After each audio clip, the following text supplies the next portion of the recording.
Have any of you ever had a problem with chickens at all? Just, and then just everywhere. And they're just leaving their carcasses on the ground of the brethren that have died. Well, fret no farther, because I have found a solution to your problem.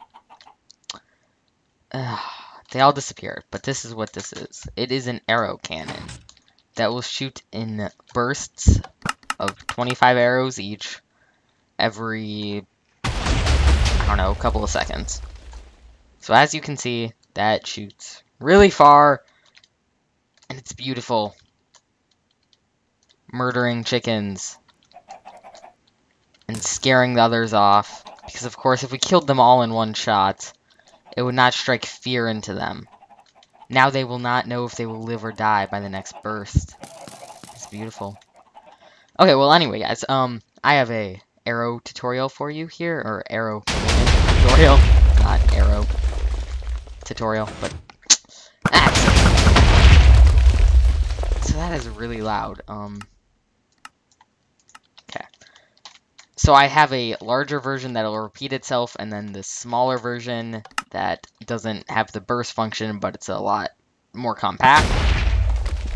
And it shoots about the same length. It goes about 120 meters, which is really far for an arrow, especially if it shoots this much arrows at once. So I'm just going to show this to you. You're going to have this button at first, right here, that'll trigger it all. And it'll send a redstone signal to this comparator that is a little one-tick clock. You have it go around, and then you're going to have to right-click the comparator after placing it, and then it'll go around to these 3 pieces of dispensers filled with TNT. It'll dispense the TNT into the water and propel the arrows. And then a block later, you're going to have the little, the dispensers filled with the arrows, and of course it's out, that middle one at least. You're going to want to have it in this little cross pattern. And then on this side, this is what's going to be triggering this arrow thing right before the TNT will explode. You're going to have a 3-tick repeater, which is very important, and then 4-tick repeaters. I think you need 10, including this one. 1, 2, 3, 4, 5, 6, 7, 8, 9, 10. Yep, so 10 repeaters, and you're just going to run it like this. You can see it on the video if you want to copy it, or just make sure the 10 repeaters are there. You can do any configuration.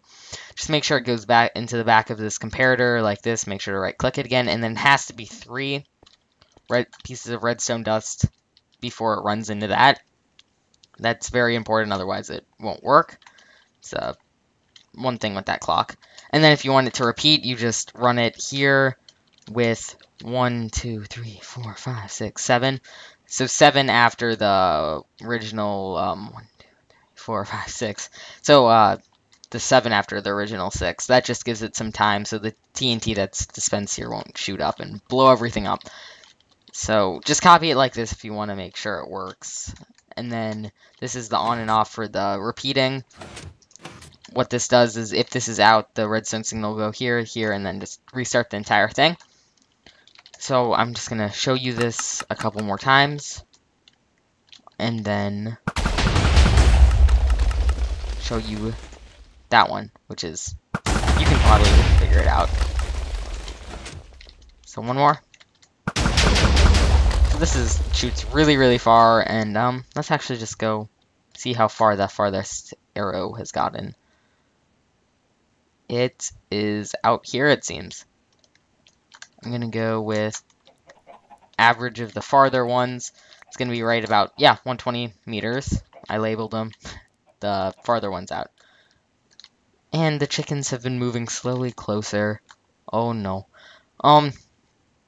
You can change the height and such by moving the TNT either farther away or closer, and how high that is, so that's just something to experiment with. For example, this one's 2 blocks away, and this is not going to shoot this far, but it shoots a lot higher, which is awesome. And then I modified this a little bit, and just have these are filled with TNT instead of arrows. And I'll show this to you. You can do this yourself too. And it shoots TNT, explaining the holes that are everywhere. So that's about it. If you've enjoyed this video, please leave a like, and I'll see you guys next time.